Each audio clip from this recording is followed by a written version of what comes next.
tekan dulu level 1. Tutup. Okay guys, Assalamualaikum warahmatullahi wabarakatuh. Bersama aku lagi Nazrin dalam Nazrin TV. Untuk video kali ni adalah aku nak pergi Ice Square. Mungkin kali terakhir lah aku nak pergi Ice Square ni kan, untuk membeli sagu hati, cenderamata, souvenir kan. Aku nak beli untuk family aku kan, untuk teman-teman, untuk kawan-kawan, ambil kawan macam tu lah. Jadi kawan aku hak lain semua dah pergi dah. Aku suruh orang tidur. Jangan tunggu aku sebab aku memang lewat sikit. Jadi sekarang ni aku nak pergi tunggu bas dan pergi ke Ice Square. Sekarang pukul 12 tengah hari. Cuaca agak mendung. Sekarang ni musim luruh. Jadi boleh tengoklah kat belakang aku ni. Bukan macam tu lah. Aku akan meninggalkan apartmen yang aku duduk. Apartmen hotel. Sejuk. Suhu sekarang tak tahu berapa, tapi belas-belas lah. Lebih kurang 15 ataupun bawah daripada tu lagi.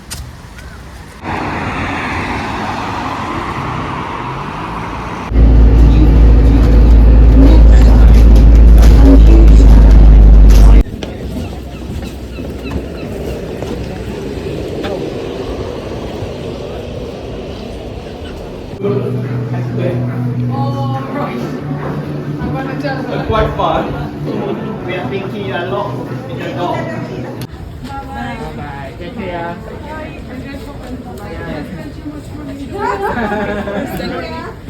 Bahaya maknya ni.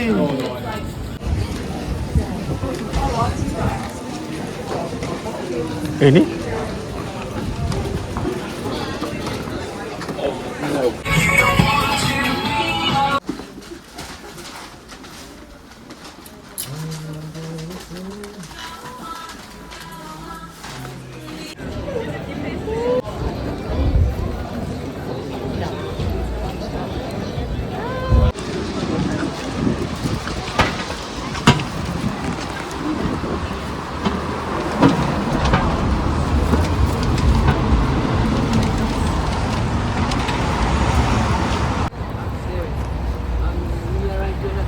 So balik Malaysia mesti rindu kenangan di sini.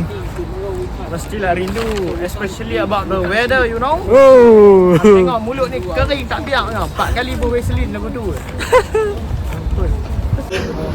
Sebab aku call.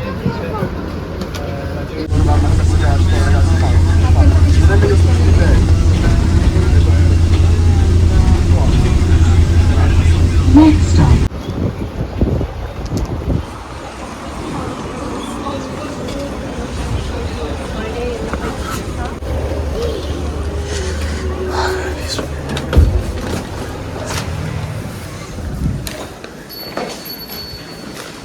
Yeah, my friend already. So we just want to visit you. I think not eat again. Buat macam mana banyak. Alah, sekejap lagi dia nak makan cip-cop pun. What do you want, bro? You want Penang dry hami? Hami? Ham? You eat ham eh? No. No. It's not halal. Oh my god. Oh ya. So, Lawa baik tu. Dari dia pasal sekolah besok. Tapi bila tengok dia pasal enggak? Hah? Dia bosan enggak? Ha? Enggak. Apa dia? Dulu dengan berhenti lah. Dia berpetai. Hah? Ini ni. Borang kau abang lagi tu.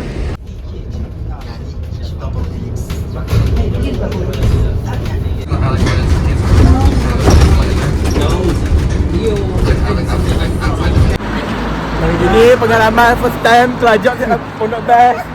Nanti.